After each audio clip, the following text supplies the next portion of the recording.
Hello students, we are discussing in this session exercise 13D. 13D में जो भी integration करना है डेफिनेट वो आपको प्रॉपर्टीज से करना है। और प्रॉपर्टीज हैं क्या? जिस तरह से आप लोगों ने डिटर्मिनेंट सारणिक में सवाल किए थे, है ना। सारणिक को अपन डायरेक्ट भी ओपन करते थे, एक्सपेंडिंग करते थे, है ना, प्रसार करते थे। यहाँ पर भी आपको उसी तरह से प्रॉपर्टीज यूज़ करके इंटीग्रेशन करने हैं। अदरवाइज कुछ सवाल ऐसे होंगे जिन्हें डेफिनेट इंटीग्रल से, फंडामेंटल कंसेप्ट से करना आसान काम नहीं होगा। तो प्रॉपर्टीज़, हालांकि मेरी इच्छा थी कि पहले प्रॉपर्टीज़ का एक बार वीडियो और बना दें। प्रॉपर्टीज़ का वीडियो ऑलरेडी बना हुआ है, लेकिन थोड़े पुराने साजो सामान के साथ बनाया था तो थोड़ी साउंड भी प्रॉब्लम दे रही है, दिक्कत दे रही है। लेकिन जब भी टाइम मिलेगा तो मैं दूसरा वीडियो एक और बनाऊंगा जिसमें आप लोगों को क्लियर प्रूफ मिले, साफ आवाज़ मिले, है ना। तो अभी तो हाल फिलहाल एक्सरसाइज स्टार्ट कर रहे हैं और क्वेश्चन में जो प्रॉपर्टी आएगी मैं बता दूंगा कि इसमें ये वाली प्रॉपर्टी लगानी है। और बस मेरा काम है आपको ये समझाना कि कौन से सवाल में कौन सी प्रॉपर्टी हमें लगानी चाहिए जिससे हमारा सॉल्यूशन आसानी से हो। कैसे पहचान होगी वो मैं आपको बताऊंगा। देखो, जैसे सवाल नंबर पहला है 0 से 2 पाई cos की पावर 5 dx इक्वल टू 0। अगर हम इंटीग्रेशन करें फंडामेंटल कंसेप्ट से, पुराने तरीके से, तो इसमें से एक फंक्शन अलग करना पड़ेगा, है ना। cos की पावर 4 cos x, फिर cos की पावर 4 को sin स्क्वायर x बना के आ जाएगा, मगर सॉल्यूशन हो जाएगा लेंथी। तो मैं यहाँ पर एक प्रॉपर्टी लिख रहा हूँ जो आपके नूतन वाली बुक में 8वें नंबर पर है। ठीक है, क्या है लिखता हूँ 8वें नंबर की प्रॉपर्टी है कि अगर आपका फंक्शन इंटीग्रेशन 0 से 2a fx dx दिया है तो इसका आंसर 0 भी हो सकता है और ये भी हो सकता है, 0 से a f(x) dx। ठीक है, अब ये समझना है कि ये 0 कब होगा। तो आप लोगों को क्या करना है, फंक्शन में x की जगह 2a माइनस एक्स रखना है और अगर वो माइनस एफ एक्स आ जाता है तो उसका आंसर 0 हो जाएगा, और प्लस एफ एक्स ही रहता है तो आंसर आपका ये इस कंडीशन में आ जाएगा। तो हम देख रहे हैं यहाँ पर कि फंक्शन है हमारा एफ एक्स इक्वल टू कोस की पावर 5x। अगर हम इसमें ये वाली कंडीशन अप्लाई करें 2a माइनस एक्स, 2a का मतलब हो गया 2 पाई जो अपर लिमिट रहती है, तो 2 पाई माइनस एक्स रखें तो cos की पावर 5 2 पाई माइनस एक्स। तो एफ 2 पाई माइनस एक्स रखने पर तो अपन को पता है 360 डिग्री माइनस थीटा पर cos थीटा पॉजिटिव ही देता है, तो ये cos का cos ही देगा, ये देगा, है ना। ठीक है, तो इस रूल के अनुसार हमारा सेकंड कंडीशन में आ गया। सेकंड कंडीशन का मतलब हम यहाँ लिमिट में 2 का डिवाइड कर दें और इंटीग्रल में 2 का मल्टीप्लाई, ये हट गया, cos की पावर 5x dx। ओके, कोई दिक्कत नहीं यहाँ तक। चलिए, हाँ, उसके बाद आप लोग देख रहे हैं तो ये कंडीशन कब लगा दी, जब आपका 2a minus x equal two plus का एफ एक्स ही दे तो हम क्या कर देंगे, यहाँ से 2 हटाकर, मतलब अपर लिमिट में 2 का डिवाइड करो और बाहर 2 लगा दो तो लिमिट हो गई 0 से पाई। अच्छा, इसी प्रॉपर्टी को फिर एक बार फिर अप्लाई करें। अब हम 2a की जगह क्या यूज़ करेंगे, पाई, तो F pi minus x cos की पावर 5 पाई माइनस एक्स। ठीक है, कॉस 180 माइनस थीटा, चलो इधर लिख देता हूँ। देखो, वैसे 11th में आप लोगों ने पढ़ा होगा cos 360 degree minus theta cos theta ही होता है, मगर कॉस 180 माइनस थीटा ये दे देगा सेकंड क्वाड्रेंट की वजह से माइनस साइन थीटा। ओके, तो ये देगा माइनस का cos की पावर 5x। हमारा फंक्शन माइनस में आ गया, माइनस में आ गया माने इस कंडीशन में आ गया, इस कंडीशन में आने का मतलब इंटीग्रेशन का आंसर क्या हो गया, 0। बस आप प्रॉपर्टी यहाँ लिखेंगे बाई P8। नंबरिंग से काम नहीं चलेगा, आपको ये पूरी प्रॉपर्टी यहाँ लिखनी पड़ेगी। ओके, चलो सवाल नंबर 2, -π/2 से π/2 साइन। तो आप लोग ध्यान रखना हमेशा जब भी लिमिट आपकी -a से a हो, तुरंत P8 से ऊपर की प्रॉपर्टी इन्होंने लिखी है बुक में। हालांकि नंबरिंग हर बुक में अलग अलग रहता है, नंबरिंग नहीं, नंबरिंग का कोई इंपॉर्टेंस नहीं है। तो P7 नंबर की प्रॉपर्टी है, अगर आपका इंटीग्रेशन इस फॉर्म में आता है ये, तो ये भी कंडीशनल है, इसका आंसर 0 भी हो सकता है या 2 टाइम्स 0 to a भी हो सकता है ना। ये सारी प्रॉपर्टी प्रूव करवाई है मैंने एक वीडियो में, ठीक है। तो -a से a f(x) dx 0 कब होगा, 0 जब होगा जब f माइनस एक्स रखने पर माइनस fx दे रहा हो फंक्शन। इसको हम ऑड फंक्शन भी बोलते हैं, हिंदी मीडियम में बोलें विषम फलन। और ये वाली कंडीशन लगेगी कब, जब इस साइड लिखते हैं, जगह उधर आउटसाइड चली जाएगी। तो f माइनस एक्स रखने पर अगर वो fx ही हो माने इवन फंक्शन, इवन। हाँ, एक बात और बता दें, कई बच्चों को समझ आता है कि फंक्शन ऑड फंक्शन माने विषम फलन कब होगा। विषम फलन कौन कौन से होते हैं, जैसे साइन x हो, साइन की पावर 7x हो, साइन की पावर 5x हो, मतलब साइन पर विषम घात लगी हो, या x की घात 3, ये भी विषम फलन है। लेकिन x स्क्वायर क्या है, सम फलन है, इवन फंक्शन है।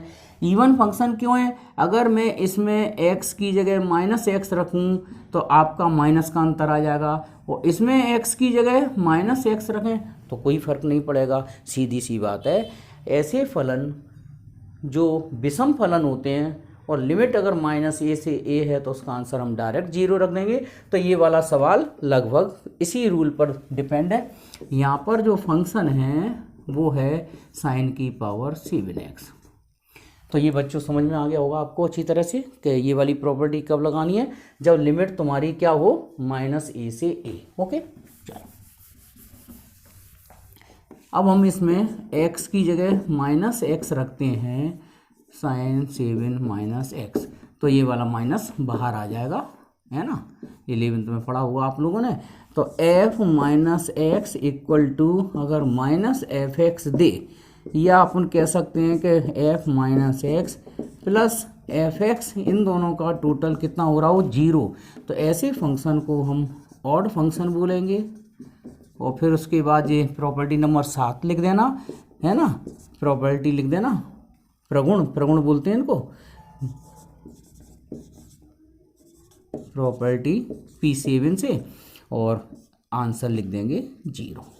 इम्पोर्टेंट सवाल हैं और काफ़ी इम्पोर्टेंट हैं। इसी तरह के क्वेश्चंस इस बार आएंगे, क्योंकि इस बार कोई भी सवाल 4 नंबर से ज़्यादा का नहीं जाना है, ठीक है। 1, 3, 4 सीधा सीधा, माने बड़े सॉल्यूशन बिल्कुल नहीं आएंगे। और दूसरा, आपका पेपर मार्च में किसी भी हालत में नहीं होगा, मतलब अप्रैल लास्ट, है ना, अप्रैल लास्ट में होने की पूरी संभावना है। ओके, सवाल नंबर 9, ये बढ़िया है, प्रूफ करने, माने आपको आंसर यहाँ रखा हुआ है, लाना है ये आंसर। अब देखो इधर हम देख रहे हैं कि हमारा फंक्शन यहाँ पर दिया है x के मापांक में, मतलब मापांक x, मोड फंक्शन दिया है यहाँ पर, ठीक है। और अगर मैं इसमें x की जगह -x रखता हूँ तो फंक्शन हमें पॉजिटिव ही मिलेगा, माने ऐसे फलन को हम बोलेंगे इवन फंक्शन, सम फलन। ओके, सम फलन में हम प्रगुण लगाएंगे 7वें नंबर का, लेकिन इस वाली कंडीशन में आ जाएगा सवाल। तो इस वाली कंडीशन के अनुसार ये हो गया 2 टाइम्स 0 से 3 और सिंपल x, मोड हटा के लिख दिया जाएगा। बस अब इसका इंटीग्रेशन कर दो, x² लिमिट 0 से 3, 2 से 2 कैंसिल कर दो, 9 - 0, और इसका आंसर आ गया 9। ओके, हाँ जी। सवाल नंबर 4 में कोई प्रॉपर्टी नहीं लगेगी, लगाने से फ़ायदा भी नहीं है। लगा भी दो ज़बरदस्ती की वो P4 नंबर की, तो P4 या P6 नंबर पे है तो कोई सेंस नहीं है, कोई सेंस। ज़्यादा से ज़्यादा इस कॉस की जगह ये साइन में बदल जाएगा। सेंस क्या निकलता है, सीधा सीधा आप इसको एक पावर अलग करके ही ब्रेक करोगे। ठीक है, इसको हम लिख सकते हैं कॉस की power 4x into cos x d x. फिर इसके बाद 0 से π/2, इसको हम लिख सकते हैं 1 माइनस साइन स्क्वायर एक्स का होल स्क्वायर। पिछले सवाल जैसा होगा ये। ठीक है, अब इसमें हम माना t बराबर sine x, d t equal to cos x d x. Limit बदल दो, 0 पे तो ये 0 ही देगा, है ना, ये यहाँ रखें। ये पिछले सवाल 13D जैसा है, वो C जैसा है। ठीक है, 0 पर 0 देगा, π/2 पे 1 देगा, और जो हो गया 1 माइनस टी स्क्वायर का होल स्क्वायर, और कॉस एक्स डी एक्स की जगह dt रख दिया। इसका इंटीग्रेशन करें तो पहले एक मिनट होल स्क्वायर ओपन करना पड़ेगा। 0 से 1 1 प्लस टी की power 4 minus 2t square dt, है ना। और इसका इंटीग्रेशन मैं इस साइड कर रहा हूँ, तो 1 का इंटीग्रेशन t प्लस टी की पावर 5/5 माइनस 2t की पावर 3/3। लिमिट है इसकी 0 से 1। लिमिट पहले हमें t की जगह 1 रखना है, फिर माइनस लगा के 0 रखना है, तो 0 रखने की कोई ज़रूरत नहीं है, डायरेक्ट ये देगा 1 5 और 2/3। और इसका एलसीएम 15 ले लो, तो यहाँ आ जाएगा 15, ये आ जाएगा 3 और ये आ जाएगा 10। आंसर बचा कितना, 15 3 18, 18 में से 10 गए तो 8/15। ओके, ऐसे सॉल्व कर दिया। सवाल नंबर 5, इसमें भी आपको 7 नंबर की प्रॉपर्टी यूज़ करना है।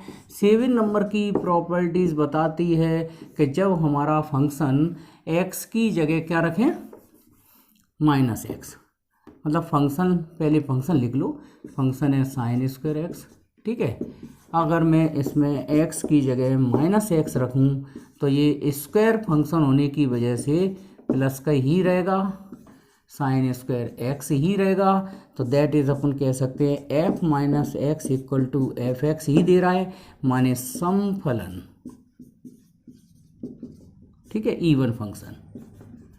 तो इवन फंक्शन में हम प्रगुण 7 लगाकर क्या कर देंगे, यहाँ डबल कर देंगे, लिमिट इधर लोअर लिमिट 0 कर देंगे, अपर लिमिट π/4 कर देंगे, और sine square x d x. फिर बिल्कुल 11वीं इकाई पर आ जाओ, साइन स्क्वायर एक्स अकेला दिया हो तो हमने आप लोगों को बताया है कि यहाँ इसका समाकलन ये 1 माइनस कॉस 2x/2, ये फॉर्मूला त्रिकोणमिति का लगाना ही पड़ेगा, है ना। त्रिकोणमिति का फॉर्मूला लगा देंगे, 2 से 2 काट दो और इसका समाकलन कर दो। 1 का समाकलन x, cos 2x का समाकलन sin 2x/2, लिमिट 0 से π/4। भाई मेरे को सब मीडियम वाला बच्चों को ध्यान रखना होता है, इसलिए अब मैं थोड़ा सा हिंदी ज़्यादा यूज़ कर रहा हूँ। चलिए लिमिट अप्लाई कर दो, π/4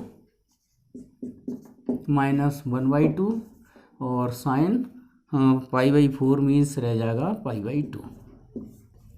तो i इक्वल टू π/4 और माइनस 1/2 साइन 90 की वैल्यू 1, और यही हमें प्रूव करना था इतना। ठीक है, सवाल नंबर 6 7, ये 7वें नंबर पर है, और 8। इन तीनों सवालों में से एक सवाल 100% आएगा। ठीक है, और तीनों सरल हैं, तीनों में एक ही नियम लगाना है, और आपको एक ट्रिक में ऐसी भी बताऊंगा जिससे आपको इनका आंसर भी पहले ही पता चल जाएगा। हालांकि ये तो सिद्ध करने वाले हैं, सिद्ध करने नहीं दिया हो, आंसर निकलवाया हो तो वो ट्रिक भी बता देंगे। ठीक है, तो आप लोग ध्यान से समझ लो, तीनों में लगभग एक ही प्रगुण लगेगा, 5वें नंबर का और 6वें नंबर का। ठीक है, 5वें नंबर का प्रगुण क्या कहलाता है, जैसे, और एक बात और ध्यान, साइन एक्स डी एक्स हो, sign x plus cos x हो, लिमिट 0 से π/2 माने 0 से 90 दिख रही हो, या इन दोनों का टोटल जी कितना है 30, जी कितना है 60, 30 और 60 90, टोटल भी 90 हो रहा हो, तो आपको प्रगुण लगाना है कौन सा, P5 और P6 नंबर पर। P5 वाला प्रगुण है कि एफ एक्स डी एक्स दिया हो 0 से a, विथआउट कंडीशन है, इसको हम सीधा सीधा 0 से a F a minus x d x लिख देंगे। नंबरिंग बदलती रहती है, P5 नहीं लिखना है आपको, तो ये प्रॉपर्टी ऐसे लिखनी है अगर यूज होनी है तो। P6 नंबर की है a से b f x d x को हम लिख सकते हैं 0 a से b f a plus b minus x. इनकी सबके प्रूफ करवाए मैंने, ठीक है, एक वीडियो है देख लेना। चलो तो ध्यान से सुन लो, साइन एक्स, इन पे कोई भी पावर हो, स्क्वायर रूट हो, कोई भी पावर हो, कोई भी रियल नंबर की पावर हो, ठीक है, कोई भी घात हो, वर्गमूल लगा हो, 2/3 घात लगा हो, साइन कॉस में सवाल हो, या टेन हो, कॉट हो नीचे, तो अभी एक ही मेथड यूज़ करना है। क्या मेथड यूज़ करना है वो मैं तुम्हें बता देता हूँ।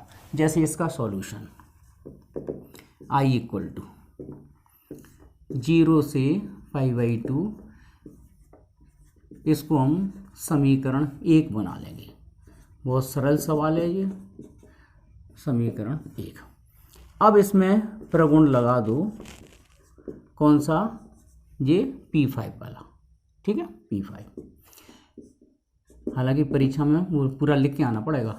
तो 0 से π/2 और साइन P5 का मतलब जहाँ भी आपको x दिखाई दे रहा है उसमें x के स्थान पर आप π/2 माइनस एक्स रख देंगे। ओके, रख दो π/2 minus x d x, sine π/2 minus x plus cos π/2 minus x. 10th class में पढ़ा होगा, sine 90 minus theta cos theta होता है, cos 90 minus theta sine theta होता है। तो आप क्या करना, जहाँ आपको साइन दिख रहा है वहाँ कॉस कर दो, कॉस दिख रहा है वहाँ साइन कर दो, तो ये हो जाएगा कॉस एक्स और साइन एक्स। सेकेंड इक्वेशन, जब भी प्रगुण 5 लगेगा, एनसीईआरटी में ये चौथे नंबर पर है, ठीक है, इसलिए नंबरिंग का कोई महत्व तो नहीं है। तो जब भी प्रगुण 4 लगाओ, एनसीईआरटी के हिसाब से, नूतन के हिसाब से 5वें नंबर पर है, इसको लगाओ, तो जब भी समीकरण 1 हो, मतलब एक नारा याद कर लो, एक डायलॉग याद कर लो, जब भी प्रगुण 4 लगेगा या 5 लगेगा, समीकरण 1 और 2 जुड़ेगा, जोड़ना ही पड़ेगा। तो यहाँ समीकरण 1 और 2 को जोड़ दो,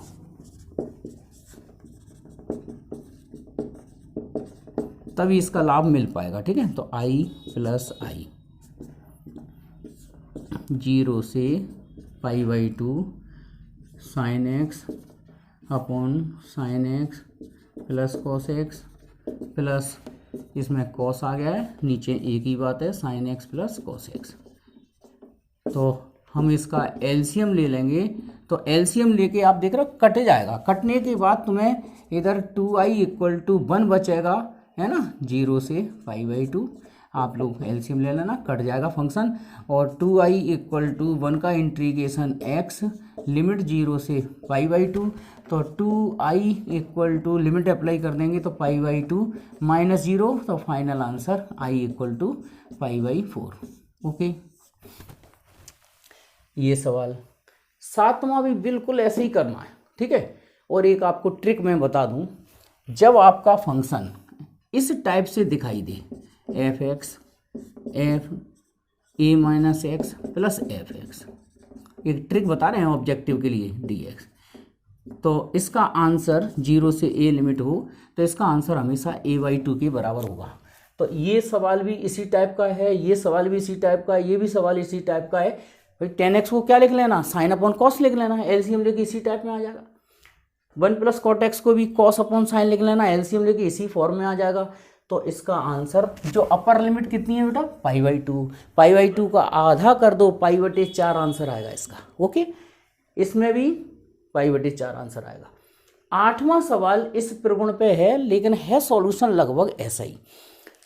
इसको कैसे यूज़ करना है और इसकी भी ट्रिक बताऊंगा कि ऐसे सवालों के आंसर डायरेक्ट कैसे निकाल सकते हैं। ठीक है, सवाल इसी टाइप का है। अगर अब देखो एक ट्रिक, अगर सवाल ऐसे दिया हो ए से बी, है ना, तो इसका आंसर सवाल ए से बी की वो लिमिट चेंज की है, यहाँ पर एक ही बात हो, क्या हो, यहाँ पर ए plus b minus x.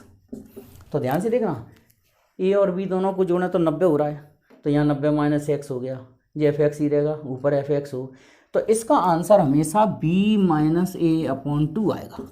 B का मतलब ऊपर कितना है 60, नीचे कितना है 30/2, 60 माइनस 30 माने 30/2 ही आ जाएगा। 30/2 का मतलब 30 कितना होता है π/6 है ना, तो π/12 आंसर आ जाएगा। ये ट्रिक काम करेगी। तो एक सवाल नंबर 8 का सॉल्यूशन और बता देते हैं। सवाल नंबर 8 काफ़ी इम्पोर्टेंट सवाल है और पिछली बार ये सवाल आया था 2020 में, शायद मुझे लग रहा है कि आया था ये। ओके, अब इसमें हम लगाएंगे प्रगुण जो नूतन किताब में है 6वें नंबर पर, और नंबरिंग से कोई मतलब नहीं, आपको तो प्रगुण लिखना पड़ेगा। ये क्या है प्रगुण, अगर लिमिट ए से बी हो तो हम बेझिझक x की जगह a plus b minus x लिख सकते हैं। ठीक है, तो देखते हैं इस प्रगुण के द्वारा क्या होता है। यहाँ π/6 से लेके π/3 √10, x की जगह π/6 फिर π/3 माइनस एक्स, मतलब कुल मिला के ये 30 है, ये 60 है, 90 हो गया, 90 माइनस एक्स, तो 10 का क्या बनना है कॉट, और कॉट का 10 π/6 प्लस π/3 माइनस एक्स और प्लस √कॉट π/6 प्लस π/3 माइनस एक्स।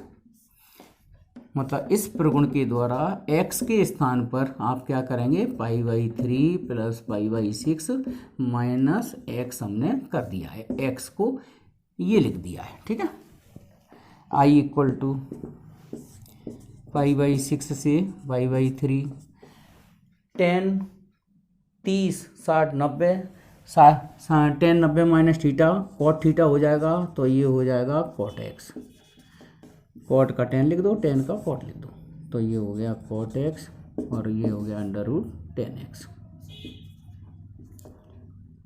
समीकरण नंबर 2। 10 और कॉट की जगह साइन और कॉस भी दिए हों तो भी ऐसे ही चलेगा, सॉल्यूशन कोई अलग नहीं होगा। जैसे यहाँ साइन हो यहाँ कॉस हो, तो आप क्या करना, जहाँ 10 चल रहा है वहाँ साइन लिख देना, जहाँ कॉस चल रहा है वहाँ कॉस लिख देना, कॉट चल रहा है वहाँ कॉस लिख देना, बिल्कुल सॉल्यूशन सेम बना देना, आंसर आ जाएगा आपका। हाँ, इक्वेशन 1 और 2 को ऐड कर दो, एडिंग 1 and 2, तो i प्लस i π/6 से लेके π/3 √10x, नीचे एलसीएम में तो दोनों तरफ दोनों में ही एक जैसा फंक्शन है,